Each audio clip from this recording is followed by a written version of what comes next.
Good evening and welcome to News9. I'm Nolan Pinto. Now, senior Pakistani TV journalist Hamid Mir, who faced threat from many terrorist organizations, was attacked in Karachi. In what can be termed as an attempt to curb the freedom of press, senior Pakistani TV journalist Hamid Mir was attacked in Karachi. A news anchor and security analyst with Pakistan's Jio TV, Hamid Mir was attacked by unidentified assailants who showered bullets on his car when he was heading to his office. Gunmen in a car and riding two motorcycles opened fire on Hamid Mir's car a few kilometers away from the airport police station.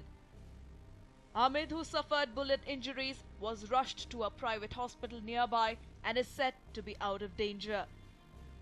The Pakistani journalist garnered worldwide attention when he interviewed Osama bin Laden and covered Israel-Lebanon conflict.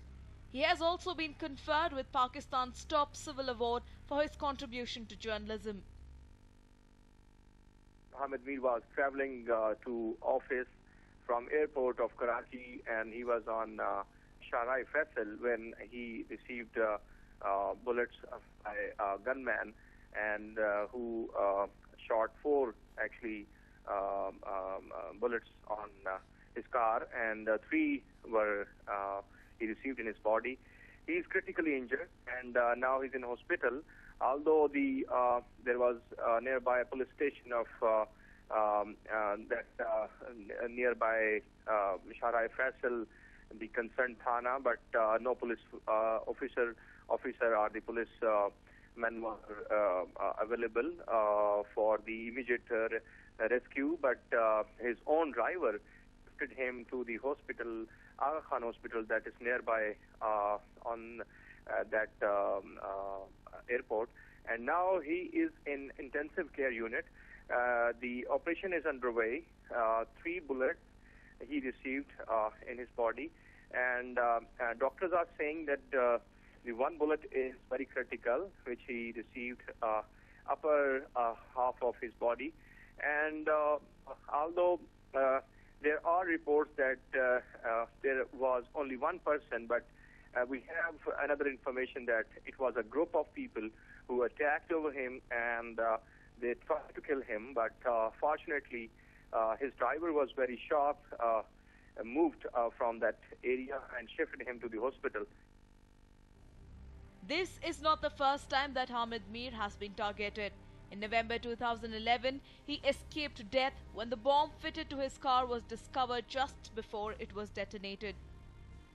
After having faced several threats, Hamid had gone on record to say that if he was attacked, the ISI and its chief, Lieutenant General Zahinul Islam, would be responsible. A News9 report. Now, former Chief Minister of Andhra Pradesh and founder of the Jai Samaikya Andhra Party, Kiran Kumar Reddy, has opted out of the Lok Sabha race at the last minute. He has chosen to field his brother Kishore Kumar Reddy from Chittoor constituency instead. Now, earlier it was expected that Kiran Kumar Reddy would be filing his nomination papers today, but in a surprise move, he has chosen to opt out of contesting the elections scheduled on the 7th of May. In fact, former Chief Minister of Andhra Pradesh, Kiran Kumar Reddy, and the founder of the Samaikya Andhra Party today surprised everybody as he opted out of the Lok Sabha elections. He instead fielded his brother from Chittoor constituency. The reason that he gave was that he would be busy campaigning in Andhra Pradesh, and hence his brother would be contesting in his place. The elections over there are scheduled on the 7th of May.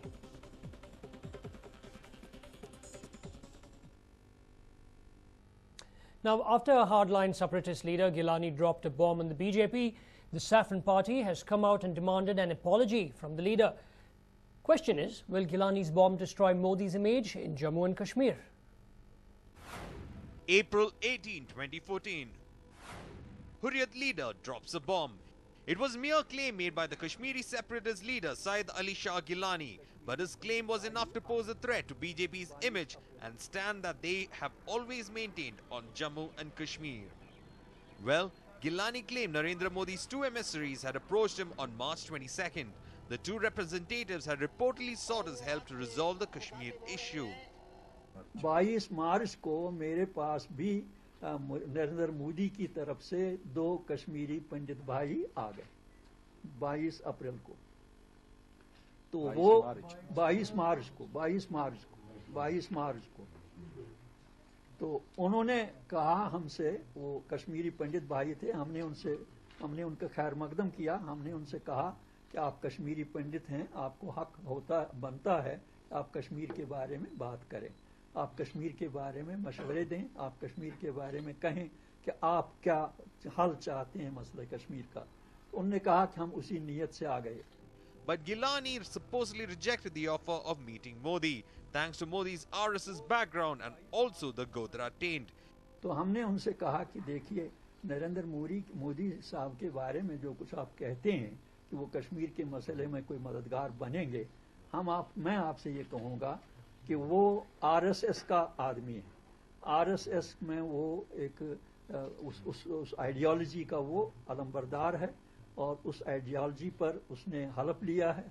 RSS की वो जो उनकी ideology है, और फिर वो BJP का एक लीडर है और उस हैसियत से भी वो किसी भी हाल में जम्मू कश्मीर के मसले के बारे में हकीकत पसंदाना पॉलिसी इख्तियार करने के लिए तैयार नहीं होगा।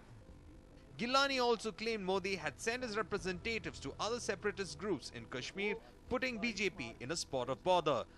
So to save their image, BJP in an immediate reaction tweeted on his Twitter account stating Gilani's claims are false and mischievous. BJP categorically denies claim by Gilani that RPM candidate Sri Narendra Modi sent emissaries to meet him. False and mischievous claims. If that was the late last night's response via tweet, BJP decided to come out in the open and face Gilani's K googly. Party spokesperson Ravi Shankar Prasad said Gilani's statements are false and malicious. He also demanded an apology from Gilani over his malicious intent. The news has appeared in different segments of media about an alleged claim of the separatist leader Hurriyat of Jammu and Kashmir, Sri Gilani, that two alleged representatives of Sri Narendra Modi met him about the issue of Kashmir. The BJP would like to emphasize that the said claim is totally baseless, unfounded, mischievous, malicious, and full of prejudice against the BJP. We would like to highlight very clearly and categorically and with full sense of responsibility that no representative of Sri Narendra Modi whatsoever has ever met Sri Gilani. Meanwhile, former President Nitin Gadkari asked Gilani to name the emissaries who had met him instead of playing games.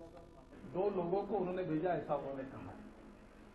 वो दो लोग कौन है, उनका sanction क्या है, उनके नाम क्या है, उनका स्टेटस क्या है, ये उन्हें बता दिया।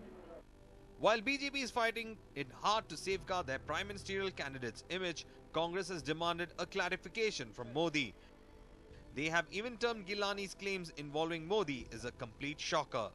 उससे कांटेक्ट करना ये अपने आप में एक बड़ा चौंकाने वाली बात है कि मोदी कश्मीर में जो अलहदगी पसंदगी की तहरीक चला रहे हैं, जो कश्मीर को भारत से अलग करना चाहते हैं, उनके साथ क्या बातचीत करना चाहते हैं। गिलानी साहब ने सफाई नहीं दी है, उन्होंने इन्फॉर्मेशन दी है। गिलानी साहब ने सफाई देने की बजाय ये बताया है कि वो किसी मसले पर उनको पास भेजा था और उन्होंने साफ मना कर दिया कि मोदी साहब का जो माजी है, यानी जो उनका पास्ट है, उसको देखते हुए हम उनसे कोई बातचीत नहीं कर सकते। सफाई तो मोदी साहब को देनी चाहिए। Well, a shocker for sure. One wonders why Modi is seeking help of separatists as they claim, but other questions arise too. Why did Gilani speak about the meet after 1 month? What is the hidden agenda behind the sudden revelation? Well, only time will tell. A News9 report. Now, in light of the Lok Sabha polls, Tamil Nadu's politics is turning hostile by the day. Now, with the AIA-DMK and the DMK locking horns, a stiff battle is expected in the state. Now, take a look as to what all unfolded in Tamil Nadu's political circles today. Tamil Nadu's politics is certainly one of the most keenly watched battles in South India. While politics in most Indian states is dominated by the Congress and the BJP, Tamil Nadu's competition is restricted to the regional Dravidian political parties. Amma sways populist way ahead of polls. TN Chief Minister and AIA-DMK Supremo Jayalalitha is leaving no stone unturned to milk all votes this Lok Sabha polls. In an attempt to woo voters in the prestigious Chennai Central constituency, Jayalalitha organized a massive campaign in the constituency today. The AIA-DMK chief organized a 45-kilometer-long roadshow covering Anna Nagar, MMDA Colony, Wall Tax Road, and sought voters to elect AIA-DMK candidate Vijay Kumar to power. Jayalalitha also addressed many rallies in a bid to woo voters. Dayanidhi Maran is the DMK candidate from the constituency. Jayalalitha raked up the corruption allegations against the Maran Scion to launch a scathing attack on the opposition. Amma's rally was thronged by thousands of people. But will this populist stunt help the AIA-DMK in defeating Dayanidhi Maran in his own backyard remains to be seen. Dayanidhi Maran attempts to counter Jaya. While on one side Jaya was campaigning for a party candidate in Chennai Central, incumbent MP Dayanidhi Maran also braced up for the challenge. The DMK leader also aggressively campaigned in his constituency, hoping to get second time lucky despite the odds of his victory being fewer. The former Union Textile Minister raised his poll pitch in many places including Thousand Lights and Greens Road. Now with his opponent Vijay Kumar getting Jaya power, it remains to be seen if Dayanidhi Maran can reign supreme in Chennai Central for the third time straight. DMK puts a full stop to Khushbu's golden run. This is the big question doing the rounds in Tamil Nadu's electoral politics. The actor-turned-politician Khushbu, who was going places with the state as a star campaigner, had become the talk of the town following her popularity skyrocketing. But DMK leaders seem to have put a full stop to her campaigning, following her all-out attack on AIA-DMK, accusing them of being more corrupt than the DMK, thus surrendering the corruption within the party fold. Khushbu has not been campaigning for a couple of days now. Will the DMK's star campaigner come back? Well, only time will tell. T.R. Balu fighting a losing battle. Former Union Minister and senior DMK leader T.R. Balu is facing one trouble after the other. The 5-time MP seems to be facing defeat this time around. Balu, a 4-time MP from Chennai South and the sitting MP from Sri Perumbudur, chose to contest from his hometown, Thanjavur, this Lok Sabha polls. Although the senior DMK leader hoped to cash in on the development he brought about in the railway sector in Thanjavur, things don't seem to look up for him. The reason being the dissent within the DMK party fold in Thanjavur. Balu was chosen over Palani Manikyam, a former union minister, for Thanjavur ticket. This move by the High Command doesn't seem to go down so well with the local party cadre. T.R. Balu has received no support from the local ranks of the DMK whatsoever. Besides, Balu will also be deprived of the Congress votes which dominate the constituency following DMK's split from the UPA. Tamil Nadu all set for a stern battle. Tamil Nadu, which is going to poll to the 24th, is fully geared up for a stiff fight this Lok Sabha polls. While the AIA-DMK is attempting to take advantage of the dissent within the DMK's first family and various other issues in the DMK, the Karunanidhi-led side is hoping for a political resurrection. So which of the two political parties will reign supreme? Ramesh P. Kantirva for News 9, Chennai.